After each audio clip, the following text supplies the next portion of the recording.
you all are fine and healthy and thanks for watching Simply Shuchi। Bharat और चीन के बीच जो सीमा विवाद चल रहा था और उसी के मद्देनजर recently Indian government has banned 59 Chinese apps that includes some of the most prominent names such as TikTok, ShareIt and UC Browser।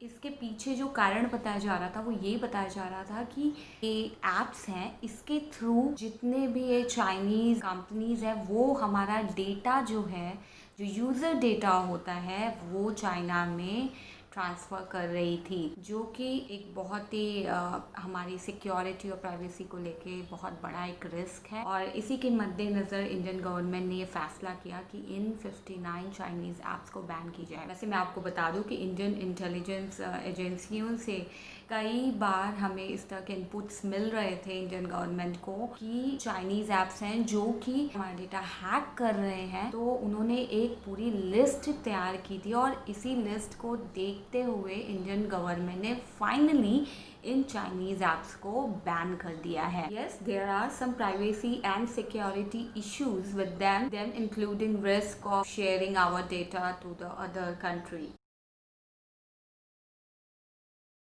I totally welcome this decision as it is a matter of security, safety and integrity of India. This is the opportunity for other Indian apps to deliver value, keeping Indian culture and data security at the highest priority.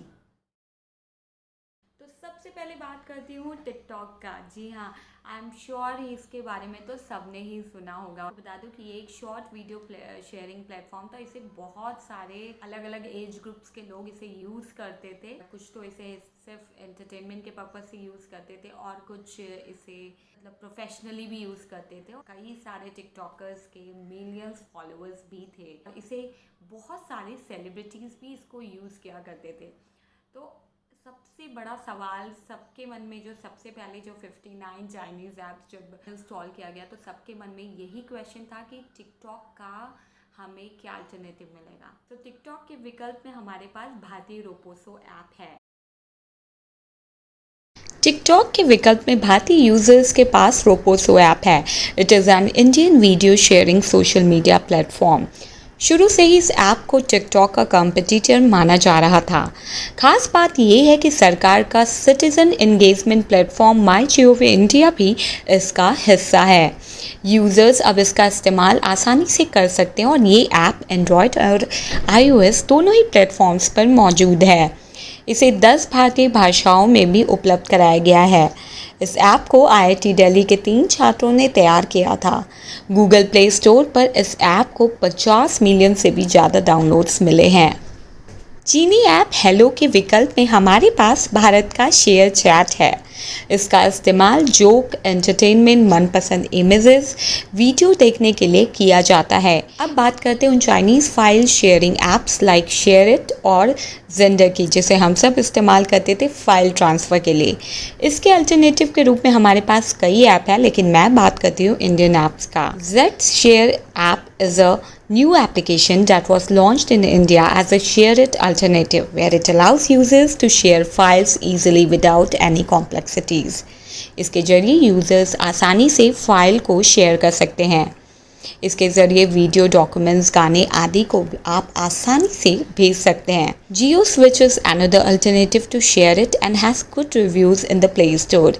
इस app को आप Android और iOS smartphones के अलावा जियो phone पर भी इस्तेमाल कर सकते हैं। The best part is the app has no ads. It supports file transfer between iOS and Android. Also, there is no limit on file size and file types. अब बात करते हैं कैम स्कैनर की। कैम स्कैनर भी भारतीयों के बीच में काफ़ी पॉपुलर ऐप था। यह हार्ड कॉपी को डिजिटल कॉपी में कन्वर्ट करने के लिए इस्तेमाल किया जाता था, लेकिन इस ऐप के बैन होने के बाद आप एडोब स्कैन का इस्तेमाल कर सकते हैं। हालांकि यह भारतीय विकल्प नहीं है, पर चीन के विकल्प के रूप में इसका उपयोग किया जा सकता है। चीनी ऐप वीवा वीडियो भारत में काफ़ी लोकप्रिय ऐप था। हालांकि अब इसके विकल्प में भारतीय यूजर्स फोटो वीडियो मेकर का इस्तेमाल कर सकते हैं। ये एक फ़ोटो और वीडियो एडिटिंग ऐप है और इसे प्ले स्टोर से आसानी से डाउनलोड किया जा सकता है। जियो ब्राउज़र इसे यूसी ब्राउज़र के विकल्प के रूप में देख सकते हैं। It is one of the most popular Indian mobile browsers that offer a fast and secure internet surfing experience to users. It also offers an experience similar to UC browser when it comes to its engaging news and entertainment content. यह 8 भारतीय भाषाओं के support के साथ आता है। इसके अलावा आप भारत ब्राउज़र ऐप का भी इस्तेमाल कर सकते हैं। इस ब्राउज़र का साइज़ सिर्फ 8.2 MB है। Created by the Bangalore-based startup Blue Sky Inventions, it also supports 9 Indian languages. अब बात करते हैं बायडू मैप का। इस ऐप की जगह आप मैप माई इंडिया का इस्तेमाल कर सकते हैं। This Indian mapping application uses ISRO's Bhuvan satellite view. Its features include live tracking, live location, analytics and navigation. Users can discover restaurants, events, malls and other locations and events nearby. अब आप चीनी app beauty plus और you came perfect की जगह Indian selfie camera app का इस्तेमाल कर सकते हैं। यह चीनी ऐप को टक्कर देने के मकसद से ही तैयार किया गया था।